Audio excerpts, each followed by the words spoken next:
సాయిరాం పిల్లలు, బాబులు, మనవరాళ్ళు, మనవాళ్ళు, పిన్నలు, పెద్దలు అందరికీ సాయిరాం చెప్తున్నాను నాన్న. మనకి కొంచెం గ్యాప్ వచ్చింది గుణింతాలంలో, అందుకని ఇవాళ స్టార్ట్ చేస్తున్నాను. భగవంతుడి ఆశీస్సులతో మీకు ఇవాళ యాగుణంతో నేర్పిస్తున్నాను నాన్న. అంతకుముందు మీకు మా గుణంతో నేర్పించాను, తర్వాత మీకు పద్యసూక్తి చెప్పాను, నీతి కథ చెప్పాను.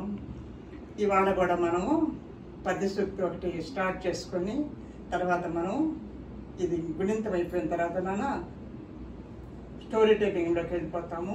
స్టోరీ టెల్లింగ్లోకి వెళ్ళిపోయిన తర్వాత మీరు శ్రద్ధగా విని ఆ స్టోరీలో ఉన్నటువంటి నీతి, ఈ పద్యసూక్తిలో ఉన్నటువంటి నీతి కూడా మీరు నేర్చుకొని ఆచరణలో పెడతారని నేను మీకు ఆశీర్వదించి మాట్లాడుతున్నాను. సాయిరాం నాన్న. మాటలందు మంచి మనసులో చేదుంచ మంచి కాదు మీకు మచ్చగాని, మచ్చలేని బ్రతుకి మహిళన చెల్లురా, ఉన్న మాట తెలుపుచున్న మాట. మాటల్లో మంచిగా ఉంటారు కానీ చేతల్లో మంచిగా ఉంటారు. అంటే మాటలందు మంచి మనసులో చేదు. మనసులో ఏమంటుంది, వాళ్ళు టీవీ చూస్తుంటారు, వాళ్ళు సెల్ ఫోన్ చూస్తుంటారు. ఎవరైనా వచ్చారనుకో రండి రండి కూర్చోండి అంటారు. వాళ్ళని పట్టించుకోకుండా మళ్ళీ టీవీను మన మొబైల్ చూస్తుంటారు నాన్న, వాచ్ చేస్తుంటారు. అది మంచి పద్ధతి కాదు. ఒకవేళ వాళ్ళు వచ్చినప్పుడు మీరు స్విచ్ ఆఫ్ చేసేయాలి, వాళ్ళని ఇన్వైట్ చేయాలి, వాళ్ళకి మంచినీళ్ళు, కాఫీయో, టీయో ఏదో ఒకటి ఇవ్వాలి. చుట్టం అంటే అతిథి దేవో భవ. ఎవరన్నా మనకి చుట్టాలు ఇంటికి వచ్చారంటే వాళ్ళు కూడా దేవుడితో సమానము. కాబట్టి మాటలందు మంచి మనసులో చేదు. మనసులో చేదు ఎందుకు వచ్చాడు ఇప్పుడే వచ్చాడు, రండి రండి రండి కూర్చోండి కూర్చోండి కూర్చోండి అని నేను ఇన్వైట్ చేస్తాము. అందుకే మనసులో చేదు, మాటల్లో మంచి. ఈ మాట గురించి కూడా మీకు తర్వాత మీకు స్టోరీ చెప్తాను నాన్న. ఇప్పుడు మనము గుణింతంలోకి వెళ్తాము. మీరందరూ వచ్చి ఈ ఆన్లైన్ ఛానల్ దగ్గర కూర్చొని శ్రద్ధగా వినండి, డ్రిల్లింగ్ చేయండి, నేర్చుకోండి. మీ యొక్క పాత గుణింతాలు కూడా తీసుకొచ్చుకొని చూసుకొని డిఫరెన్స్ తెలుసుకోండి. ఇప్పుడు నేను యాగుణంతో స్టార్ట్ చేస్తున్నాను నాన్న.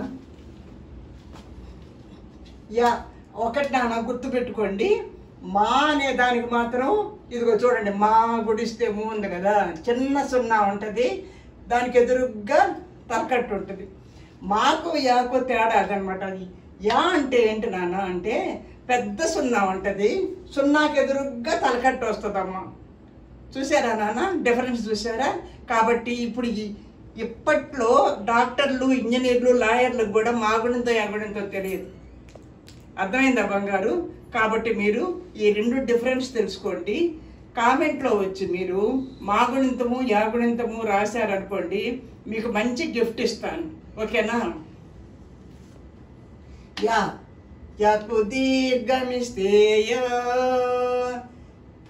అంటే దీనికి యా గుడిస్తే ఈ అని అన్నానా, ఈ యా కొమ్మిస్తే యు, యాకొము దీర్ఘమిస్తే యు,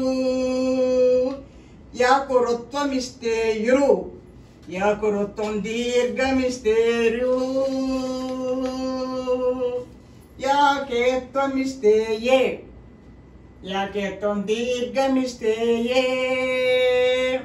యాకైత్వమిస్తే యై, యాకోత్వమిస్తే యో, యాకోత్వం దీర్ఘమిస్తే యో, యాకౌత్వమిస్తే యౌ, యాకు సున్నా పెడితే యం, యాకు రెండు సున్నాలు పెడితే యహ. అర్థమైందా బంగారు? ఇప్పుడు ఫస్ట్ టైం చెప్పాము, సెకండ్ టైం రిపీట్ చేస్తున్నాను నాన్న.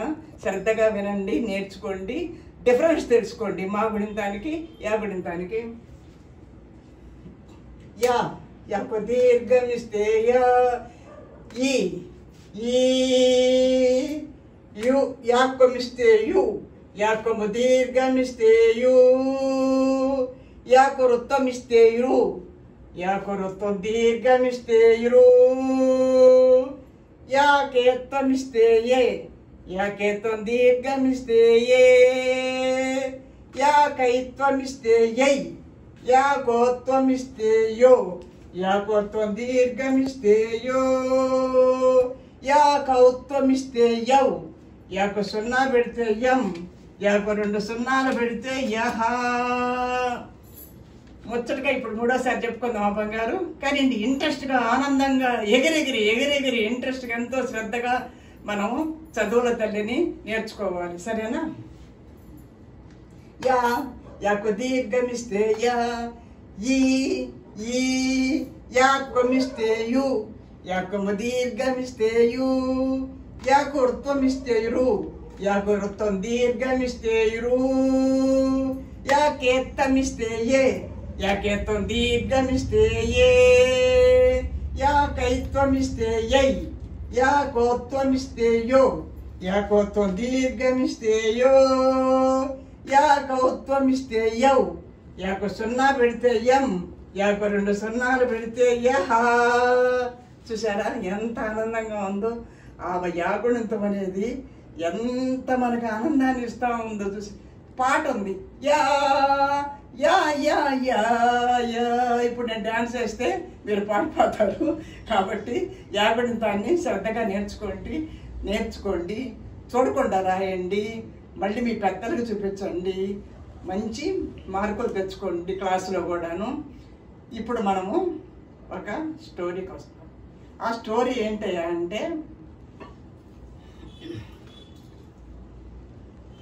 అంటే మనం మాట్లాడే మాట మామూలుగా ఏంటంటే హితం చేసేదిగా మితం చేసేదిగా ఉండాలి. మాటలందు అనేది మాట చాలా ప్రమాదమైంది. నాలుక నడవలేంది, ఎట్టబడితే అలా మాట్లాడుతుంది. అలా మాట్లాడినప్పుడు అవతల వాళ్ళ మనసు మనం హర్ట్ చేసినట్టు అవుతుంది. ఒక స్కూల్లో పిల్లలు ఉంటారు, ఉపాధ్యాయుడు ఉంటాడు.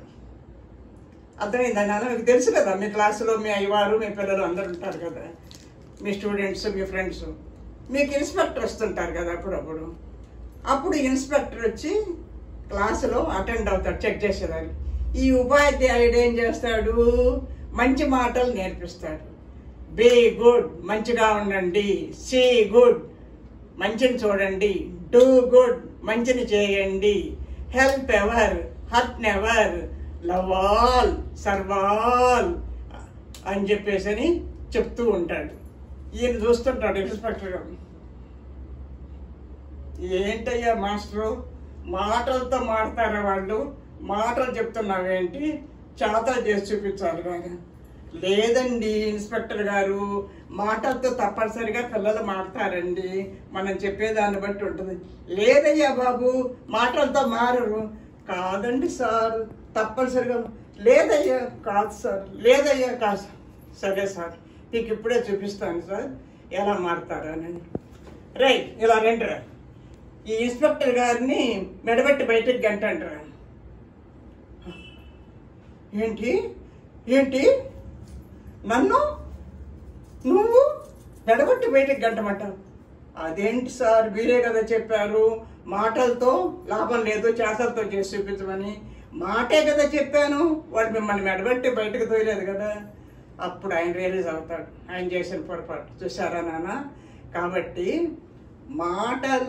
మాట్లాడేటప్పుడు మృదువుగా మాట్లాడాలి, మంచి బిహేవియర్ ఉండాలి, మంచి క్యారెక్టర్ ఉండాలి. శీలేన శోభతే విద్య, విద్య వల్ల మన శూలము శోభిస్తుంది అనమాట. శీలము లేని మనిషి చిల్లులు కొండ వంటి వాడు. కొండెత్తుకోకపోతే చిల్లులు కొండ నీళ్ళు తెలుస్తాయి అన్న దాంట్లో. అందుకని క్యారెక్టర్ అనేది మెయిన్ ఇంపార్టెంట్ స్టూడెంట్కి. మీరు ఏం చేయాలనంటే చెప్పింది ఆన్లైన్లో నేను ఏం చెప్తున్నాను, ఆ నీతి పద్యాలు కానీ మారల్ స్టోరీ కానీ గుణింతాలు కానీ ఇవన్నీ కూడా శ్రద్ధగా మీరు నేర్చుకొని మంచి పేరు తీసుకొచ్చుకొని మీ పిల్లలకి, మీ ఇంట్లో చిన్నలకి, పెద్దోళ్ళకి, మీ చుట్టుపక్కల సరౌండింగ్లో ఉండేటువంటి నైబర్స్ కూడా ఆహా ఆ పాప ఆ బాబు ఈ ఆన్లైన్ క్లాసులు చూసిన తర్వాత ఏమి చదువుతున్నారు, వాళ్ళు కూడా తెలుగు రాకపోతే వాళ్ళు కూడా కూర్చొని ఆన్లైన్ క్లాసుల్లో నేర్చుకునే అవకాశం ఉంది నాన్న. ఈ అవకాశం ఇచ్చినటువంటి మీ అందరికీ నేను చాలా ఆనందంగా మీకు ఆశీర్వదిస్తున్నాను. చాలా ఆనందంగా ఉంది నాకు. చాలా రోజుల తర్వాత గ్యాప్ వచ్చింది, మిమ్మల్ని కలిసేదానికి నాకు అవకాశం భగవంతుడు ఇచ్చిన దానికి మీ అందరికీ కూడా సాయిరాం చెప్తూ, మీ అందరికీ కూడా భగవంతుడి ఆశీస్సులతో నా ఆశీస్సులు కూడా అందిస్తూ ఇంతటితో ఈ క్లాసు ఆపుతున్నాను నాన్న. సాయిరాం.